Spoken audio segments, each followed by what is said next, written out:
Hello student, welcome करता हूं आप सभी का बोर्ड ज्ञान अड्डा यूट्यूब चैनल पे।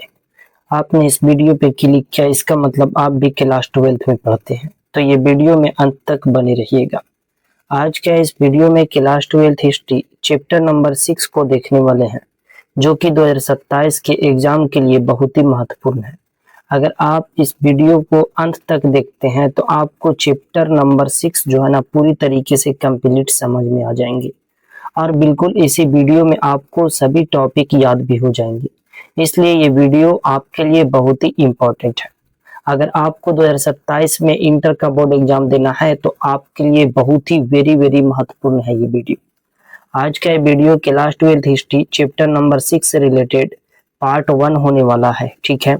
और इससे पहले का वीडियो में मैंने चैप्टर 1 से लेकर के चैप्टर 5 तक का जो है ना क्लियर करा दिए हैं। इसलिए अगर आपने उसे नहीं देखे हैं तो उसे इस चैनल में जाकर उसे देख सकते हैं। तो आज का वीडियो वेरी महत्वपूर्ण है, इसलिए वीडियो में अंत तक बने रहिएगा। ये वीडियो देखने के बाद आपको किसी भी अलग से किताब या वीडियो को देखने की जरूरत नहीं पड़ेगी, इसलिए वीडियो में अंत तक बने रहिएगा। अगर वीडियो आपको अगर थोड़ा सा भी हेल्पफुल लगता है तो वीडियो को लाइक कर दीजिएगा और एक छोटा सा कमेंट जरूर करिएगा। तो चलिए बिना समय को बर्बाद किए शुरू करते हैं आज का इस सेशन को। आज का जो चैप्टर है उसका नाम है भक्ति सूफी परंपरा। भक्ति सूफी परंपरा, जिसमें देखने वाले हैं भक्ति आंदोलन।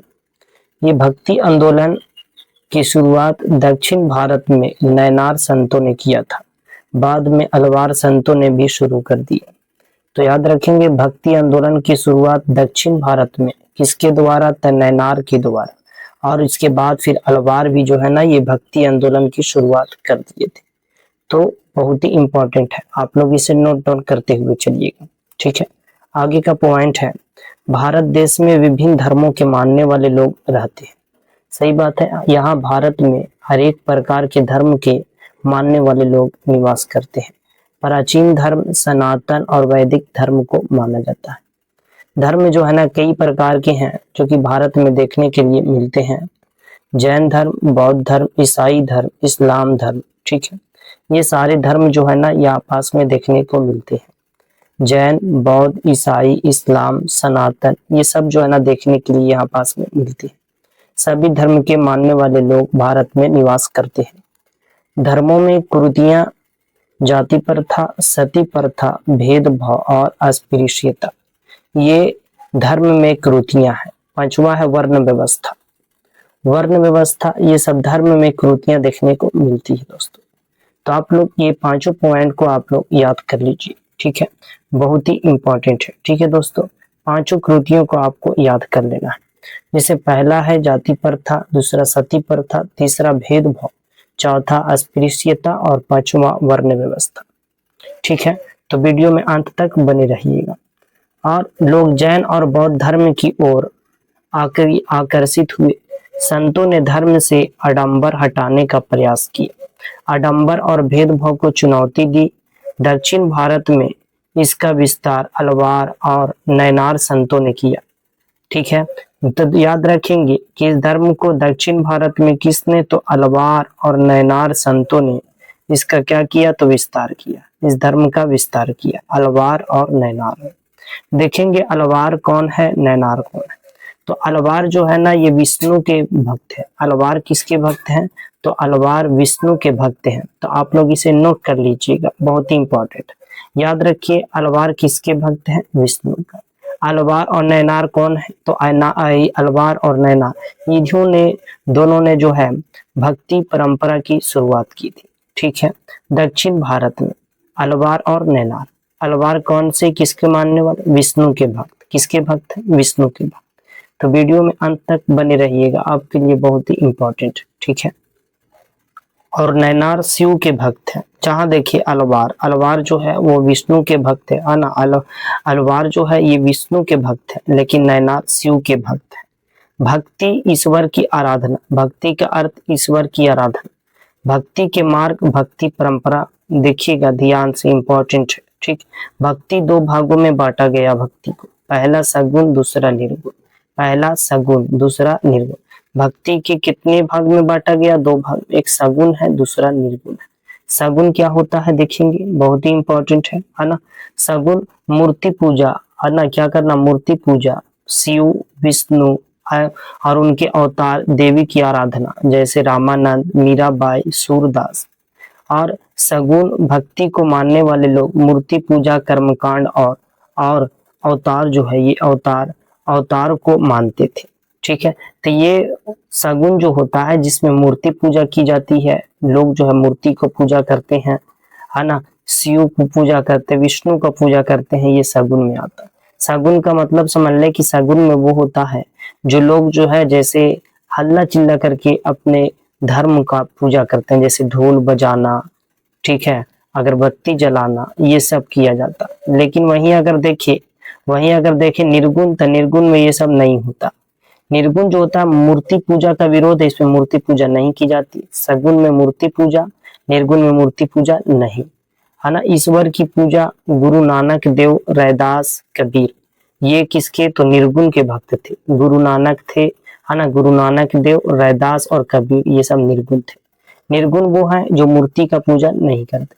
निर्गुण भक्ति के मानने वाले लोग कर्मकांड, मूर्ति पूजा और ईश्वर की अवतार को नहीं मानते, या ईश्वर को निराकार, जिसका आकार ना हो, ऐसा मानते। निर्गुण जो होता है वो ईश्वर को निराकार मानता है। निराकार मतलब जिसका कोई भी आकार ना हो, ठीक है, मतलब जिसका कोई भी आकार नहीं हो तो उसके लिए मूर्ति भी बनाया नहीं जा सकता। तो जो निर्गुण होता है वो मूर्ति पूजा नहीं करता है, मूर्ति पूजा का विरोध करता है।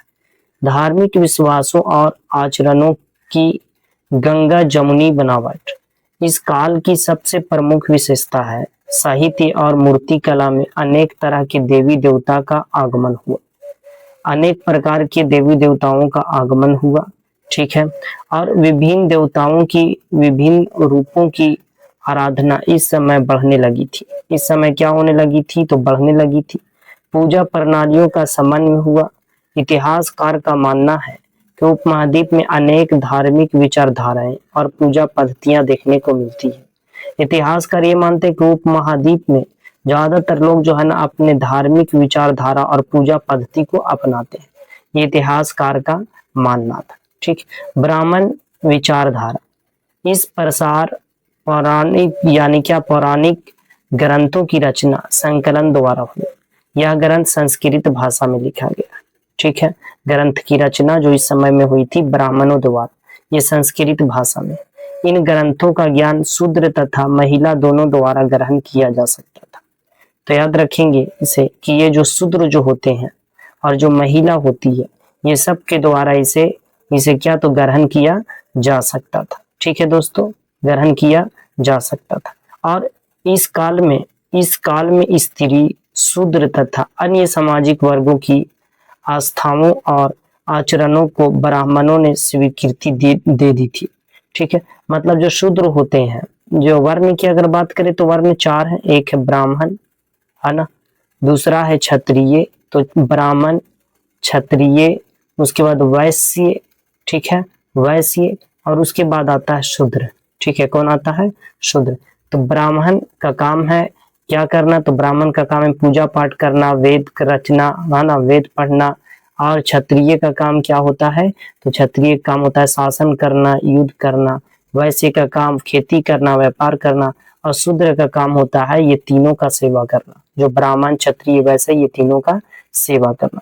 ठीक है दोस्तों, वीडियो कैसा लग रहा है आप सभी को, एक छोटा सा कमेंट जरूर करिएगा। ठीक है, अच्छा लग रहा तो इसे लाइक कर दें और वीडियो में अंत तक बने रहिएगा। ठीक है, उसके बाद है महान तथा लघु परंपराएं। समाजशास्त्री रॉबर्ट रेडफील्ड ने भारत देश में सामाजिक परिवर्तन की प्रक्रिया का गहन विश्लेषण किया। ठीक है, भारत जो देश है, भारत की सामाजिक परिवर्तन की प्रक्रिया का गहन विश्लेषण किसने किया था, तो रॉबर्ट रेडफील्ड ने। ठीक है, जो परंपराएं राजा और पुरोहित के द्वारा पालन किया जाता था, उस परंपरा को महान परंपरा नाम दिया गया। पुरोहित कौन होता है, तो याद रखें पुरोहित मतलब समझ लीजिए अभी का पंडित, है ना। पुरोहित यानी पंडित, और राजा तो जानते ही। तो जो परंपराएं राजा और पुरोहित के द्वारा पालन किया जाता था, उस परंपरा को क्या कहते हैं, तो उस परंपरा को महान परंपरा के नाम से जाना जाता है। ठीक है, और जो परंपराएं किसानों के द्वारा पालन किया जाता था उसे लघु परंपरा कहा जाता है। जो पुरोहित और राजा के द्वारा माना जाता है उसे क्या कहते हैं, तो याद रखेंगे। ठीक है, जो पुरोहित और राजा के द्वारा माना जाता है उसे महान परंपरा के नाम से जानते हैं, और जो परंपरा किसानों द्वारा पालन किया जाता है उसे लघु परंपरा कहते हैं। ठीक, इसके लिए उन्होंने महान तथा लघु परंपरा का नाम दिया। जो पंडित और मतलब जो पुरोहित और राजा के द्वारा माना जाएगा महान परंपरा, जो किसानों द्वारा पालन किया जाएगा लघु परंपरा के नाम से जानते हैं। ठीक है, बहुत ही इंपॉर्टेंट है दोस्तों 2027 के लिए, वीडियो में अंत तक बने रहिए। महान परंपरा मानने वाले लोग अभिजात, प्रभुत्वशाली, राजा और पुरोहित हुआ करते थे। राजा और पुरोहित हुआ करते थे। तो याद रखेंगे कि महान परंपरा मानने वाले लोग कौन कौन थे। जी, महान परंपरा किसको बोलते हैं, तो जो राजा है ना प्लस पुरोहित के द्वारा जो परंपरा को मानते हैं उसे महान परंपरा का। लेकिन जो किसी किसान के द्वारा माना जाता है परंपरा को उसे लघु परंपरा कहते हैं। क्या परंपरा, लघु परंपरा। तो महान परंपरा कौन मानते थे, अभिजात लोग, प्रभुत्वशाली लोग, राजा लोग और पुरोहित जो मानते थे उसे महान परंपरा कहते हैं। नोट डाउन कर लीजिएगा या तो स्क्रीनशॉट ले लीजिए। ठीक है, बढ़ते हैं आगे। देखेंगे लघु परंपरा के मानने वाले लोग कौन थे, तो लघु परंपरा के मानने वाले सामान्य कृषक लोग थे जो खेती करने वाले थे, निरक्षर लोग थे। ठीक है, ये सब लोग लघु परंपरा को मानते थे। वहीं अगर देवी की पूजा की अगर बात करें जो कि इंपॉर्टेंट है, तो देवी की पूजा ज्यादातर सिंदूर से पोते गए पत्थर के रूप में की जाती थी। देवी की पूजा किससे, तो सिंदूर से पोते गए पत्थर की पूजा की जाती थी। इन देवी को मुख्य देवताओं की पत्नी के रूप में मान्यता मिली थी। मतलब जो देवियां थी उसे मुख्य जो है किसे, तो ये देवियां की जो है मुख्य देवी की पत्नी के रूप में मान्यता दिया गया। देवियों की पूजा किस तरीके से, तो उस पत्थर पे सिंदूर को जो है ना क्या पोत कर किया जाता था। ठीक है, और जैसे कौन कौन से यानी कि क्या, तो कौन कौन से जो है देवता थे, तो विष्णु भगवान की पत्नी लक्ष्मी को माना गया था। विष्णु भगवान की पत्नी लक्ष्मी को माना गया, शिव भगवान की पत्नी पार्वती को माना गया। तो जितने भी देवताएं थे उसकी जो है ना देवियों को पत्नी के रूप में स्वीकार किया गया। जैसे विष्णु भगवान की पत्नी लक्ष्मी को माना गया, शिव भगवान की पत्नी पार्वती को माना गया। ठीक है, अब देवी की आराधना पद्धति को तंत्रिका नाम से जाना जाता है। देवी की आराधना पद्धति को किस नाम से जानते हैं, तो याद रखेंगे इसे जो है ना तंत्रिका नाम से जाना जाता है। ठीक, तंत्रिका पूजा पद्धति देश में कई हिस्सों में होती थी। इसे स्त्री एवं पुरुष दोनों ही कर सकते थे। ये जो तंत्रिका पूजा पद्धति जो है ये देश के कई हिस्सों में होती थी। इसे स्त्री और पुरुष दोनों कर सकते थे। ठीक है, इस पूजा पद्धति से शैव और बौद्ध दर्शन भी प्रभावित हुए। वैदिक काल में अग्नि, इंद्र, सोम जैसे देवता मुख्य देवता को माना जाता था। मतलब वैदिक काल जो था, जिस समय वैदिक काल कौन होता है, वैदिक काल वो है जिस काल में वेदों की रचना की गई। तो वैदिक काल में कौन कौन से वेद की रचना की गई थी, तो याद रखेंगे वैदिक काल में जो रचना की गई थी ऋग्वेद है ना, कौन, ऋग्वेद और यजुर्वेद है ना, ऋग्वेद, यजुर्वेद, उसके बाद सामवेद और भी रचनाएं जो है ना यानी कि की गई थी। ये वेद जो है ना ये वैदिक काल में जो है रचना की गई थी। और वैदिक काल में वैदिक काल में इसकी रचना की गई थी। और बाद के काल में जो रचना की गई थी जिसे सबसे नया वेद माना जाता है ना, वो है अथर्ववेद। ठीक है, कौन से वेद, अथर्ववेद, अथर्ववेद। ठीक है, तो याद रखेंगे इसे। ठीक है दोस्तों, हाँ तो चलिए पढ़ते हैं आगे के पॉइंट देखेंगे। लेकिन पौराणिक समय में यह गौण होते गए। साहित्य तथा मूर्ति कला दोनों में ही इन देवताओं का निरूपण नहीं दिखता था। वैदिक मंत्रों में विष्णु, शिव और देवी की झलक देखने को मिलती है। ठीक है, तो वैदिक काल में अग्नि, इंद्र और सोम जैसे देवता को मुख्य देवता माना जाता है। वैदिक काल के देवता कौन है, तो याद रखेंगे इंद्र है ना। वैदिक काल के देवता कौन है, तो याद रखेंगे इंद्र है। और कौन है, सोम है ना, इंद्र है, सोम है ना। और कौन है, तो अग्नि है ना। और कौन, अग्नि है। ठीक है, इसे मुख्य देवता माना जाता है। ये तीनों के कौन से काल का, वैदिक काल का है ना। कौन से काल को, वैदिक काल के देवता कौन कौन है, इंद्र, सोम और अग्नि। ठीक है, आगे साहित्य तथा मूर्ति कला दोनों में ही इन देवता की निरूपण नहीं दिखता है। वैदिक मंत्रों में विष्णु, है ना, याद रखेंगे, विष्णु, शिव और देवी की झलक देखने को मिलती है। तो दोस्तों वीडियो अगर आपको हेल्पफुल लग रहा तो इस लाइक कर दें, ठीक है, और चैनल पे अगर नए हैं तो इसे सब्सक्राइब जरूर कर दीजिएगा। ये चैप्टर जैसे ही खत्म होगा मैं इस चैप्टर से रिलेटेड VVI ऑब्जेक्टिव प्रश्न को भी लेकर के आऊंगा, इसलिए चैनल पे अगर नए हैं तो इसे सब्सक्राइब कर लें और अपने दोस्तों में इसे ज्यादा शेयर कर दें, ठीक है दोस्तों। चलिए बढ़ते हैं अगले पॉइंट की ओर, तो वीडियो में अंत तक बने रहिएगा। वैदिक पद्धति तथा तंत्रिका पद्धति में कभी संघर्ष की स्थिति उत्पन्न हो जाती थी। मतलब ये है कि जो वैदिक काल जो था, वैदिक पद्धति और तंत्रिका पद्धति, ये दोनों में कभी संघर्ष की स्थिति हो जाती थी, संघर्ष भी देखने को मिला करता था, ठीक है दोस्तों, है ना। तो ये था आज का video, class 12th history chapter number 6 related part 1, ठीक है दोस्तों।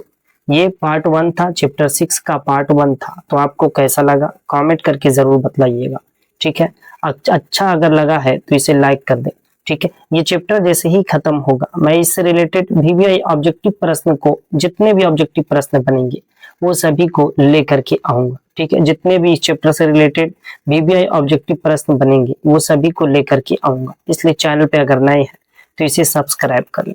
2027 के एग्जाम के लिए बहुत ही महत्वपूर्ण ये चैनल है। अगर आपको 2027 में इंटर का बोर्ड एग्जाम देना है तो ये चैनल के साथ में जरूर से जरूर जुड़े, ठीक है। अब अगले इसी क्लास 12 हिस्ट्री चैप्टर नंबर 6 का पार्ट 2 को लेकर के आने वाले हैं कल शाम के 6:30 पर, ठीक है। इसलिए चैनल पे अगर नए हैं तो सब्सक्राइब कर लें। तो ये चैप्टर 6 का पार्ट 1 था, अगली बार पार्ट 2 को लेकर के आने वाले, ठीक है। तो पार्ट 2 को लेकर के आने वाले, पार्ट 2 को देखना ना भूलें, है ना। और अगले दिन जो है पार्ट 2 में हम लोग पढ़ेंगे वैदिक पद्धति के बारे में। और क्या पढ़ेंगे अगली बार, तो हम लोग वैदिक पद्धति के बारे में पढ़ेंगे, तंत्रिका पद्धति, उपासना की कविताएं के बारे में पढ़ेंगे, ठीक है। और प्रारंभिक भक्ति परंपरा के बारे में पढ़ेंगे, ठीक है, जो कि दोस्तों बहुत ही इंपॉर्टेंट है। तो जुड़ना ना भूलिएगा। अगर वीडियो पसंद आया तो इसे लाइक कर दें, चैनल पे नए हैं तो इसे सब्सक्राइब कर दें और एक छोटा सा कमेंट जरूर करिएगा और इसे अपने दोस्तों में ज्यादा शेयर कर दें। तब तक के लिए पढ़ते रहें, मस्त रहें, स्वस्थ रहें। जय हिंद, वंदे मातरम।